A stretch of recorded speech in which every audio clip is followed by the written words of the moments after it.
We got one over here as well.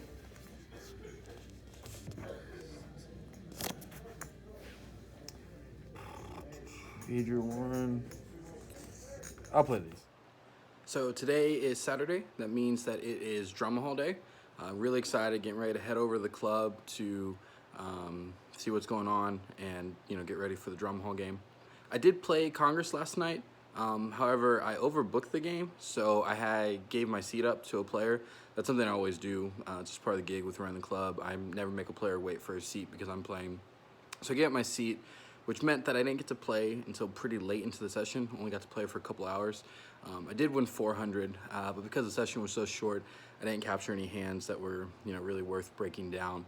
However, today I expect that to be different with it being Dramaha. Though two of the people that I work with are both sick, so I might have to work to start the session out, so I might not get to play until later. However, it is daylight saving time, so we do get an extra hour played today. So that's good. That maybe can make up for it if I can't play to start off. Like I said, head over now. On my way over, I'm going to explain to y'all how exactly to play Dramaha, what my expectations are, and then we'll see how the night goes. All right, so Dramaha can be played several different ways. We play it 2 ways at poker nights. We play it high and low. So essentially the way the game works is it's 5-card draw, pot limit Omaha at the same time. Each player gets dealt 5 cards pre-flop. There's a round of betting, then a flop comes out. There's another round of betting, and after that round of betting is complete, players begin to declare how many cards they want in order of closest to the button all the way through. So you can draw up to 3 cards, or you can stay pat. So anywhere from pat, 1, 2, or 3 cards. After all the players draw their cards and that's complete, the turn then comes out, another round of betting, and then the river comes out and there's a final round of betting. Once all the betting is complete, whoever has the best 5-card draw hand gets half the pot, and then whoever has the best PLO hand gets the other half of the pot. So you must use 2 cards for your PLO hand, and you must use all 5 cards for your 5-card draw hand. That's Dramaha High. The only other difference when you play low is that the 5-card draw hand, you want the best low hand, and it's ace to 5, not deuce to 7. So the wheel is the best low hand you can get. That's it. That's really the only difference. So we play a round of high, and then we'll switch to a round of low. So that's the way we do Dramaha at poker nights. Really fun game, whole lot of action, and a lot of skill. I think the most important thing with the game is to play 2-way hands. Hands that can win the 5-card draw hand and hands that can win the PLO hand. So you want to play hands that are either pretty pat to begin with, or you can draw to make a strong hand, but also has a possibility to connect to the board pretty well. I think the other most important thing, and probably even more important than playing 2-way hands, is position. More than any game I've ever played in my life, Dramaha position matters the absolute most, because you can be sitting there with a very, very marginal hand on the button, but if the person in front of you heads up draws 3, you're basically free rolling for half the pot because they can't have that strong of a hand in the mid.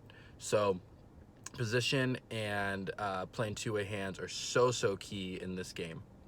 I'm getting ready to go in now. I have a really good feeling about tonight. I'm sure I'm going to have some interesting hands to break down and go over with y'all. And the goal for today, anytime I play Dramaha, is to win about 2,000. I just feel like my edge in this game is so huge that I should be doing that pretty consistently. And with the lineup we have tonight, it's as juicy as can be. So get ready to go in. Probably going to work for a little bit. Make sure the club's running smooth. Saturday's always a really busy night for us. We have a bunch of tables going, not just Dramaha. And then once it slows down a little bit and I can get on the table, gonna get in there and mix it up, splash around, play a lot of pots, 3-bet a lot, play in position all the time, and hopefully book a nice win. All right, so I'm back from the session, from the night. It's probably close to about 5:30 a.m. now, and I have to be to work tomorrow morning at 10 a.m. So I'm not gonna be getting too many hours of sleep tonight, but I'm okay with it. I had a really good session at Dramaha. Didn't get into the game until about 11:30 midnight, so didn't get to play quite as long as I would have liked to. but I made the most of it when I got in. Ended up winning close to 2,500. So exceeded the goal that I wanted, but honestly felt like I could have won a lot more. One player in the game won over 6,000, and that's kind of been the norm. I mean, 6,000 is a little bit higher, but we've had several $4,000, $5,000 winners pretty much every week in this game. It just continues to get bigger and bigger. I had one super interesting hand that I want to break down to kind of explain to y'all some of the little nuances in Dramaha Hi. So gonna do that now. Got one over here as well.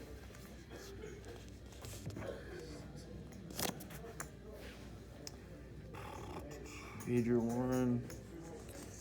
I'll play these. I need one magic card. One. Okay. Magic! Magic 98. What's that? All right, so we have $5 in the button. One player limps. It gets to me. I look down at my hand and see that I have the Ace of Spades, Ace of Hearts, King of Hearts, Queen of Clubs, and the Jack of Spades. Really strong hand. Plays super well. Post flop, I have a lot of flops that I connect with and just crush, and some stuff that I can draw to. So I raise it up, make it 15 to go. The button flats, and the original limper flats as well. Some information about these two players. They're both pretty new to the game. I think they've only played Dramaha 2 or 3 times before. And from what I've seen from the past when I've played them, is that they both have a tendency to play one-way hands. They'll get something that's maybe really strong in the mitt or has potential to be a really strong PLO hand, and they'll kind of just go with it. So I'm thinking that if I hit the right flop and can flop something strong in PLO, I could potentially be free rolling them for half the pot. So I like my chances here. So the three of us go to the flop, and the flop comes up 10 of spades, 8 of clubs, ace of diamonds. So I'm obviously loving this flop. Flop top set, I have the full wrap, backdoor nut flush draw, and I of course have the aces in my hand. So the limper checks and then gets to me. I pot it, so it makes it 45 to go. Button flats, and the limper flats as well. So the limper declares that he's going to draw 1 card. Puts me in an interesting spot because when he draws 1, I'm kind of thinking, okay, does he have 2 pair in his hand? So he's going for the 5-card draw hand, looking to see if he can fill up. Does he have wrap that he doesn't want to break up? A lot of stuff going through my mind. But also, he's not that experienced of a player in this game, so he could just be doing something that doesn't make any sense. My hand is too strong to break up because if I leave it the way it is intact, unless the turn is a 7 or a 6, I'm going to basically have the nuts. There's very, very, very few cards that come that I don't have the nuts for the PLO hand. So I can't break it up. So I decide to stay pat, and then the button draws 3, which I'm loving because that means that he cannot have that strong of a hand. Next, the turn comes, and it's the King of Spades, pretty much my gin card. So now I have top set, I have Broadway, and I have the nut flush draw, and just for an extra kicker, I have a royal draw. Super, super strong hand. A lot of upgrades to the river. The limper pots it for 500. Should have mentioned earlier, but at this point, I have everyone covered by a lot. When he pots it, he leaves himself about 800 back, and again, I'm like, okay, this guy probably has that 2-pair hand that I was thinking of because he drew 1. Maybe he filled up and has a good 5-card draw hand, but I'm feeling like I'm super, super strong for the board. So I flat, hoping that I can bring in the button with marginal hand for the 5-card draw hand, that maybe he stays with like 3 of a kind in his hand or 2-pair in his hand. So those two can battle for the 5-card draw hand, but I have the PLO hand locked up. So I flat, and he flats as well. Perfect. So the river comes, and it is the 2 of diamonds, completely bricks out. The limper shoves for the remainder of his stack, which is 750. And I'm in an interesting spot here. The button has probably about 1,100, so he's got a little bit more than the 750. But I really don't want to scare him off. I want him to feel like he's priced in for just about everything he has. So I call, and he calls too. And as he calls, he says, "Oh, you're getting us quartered." 15, sir. God bless.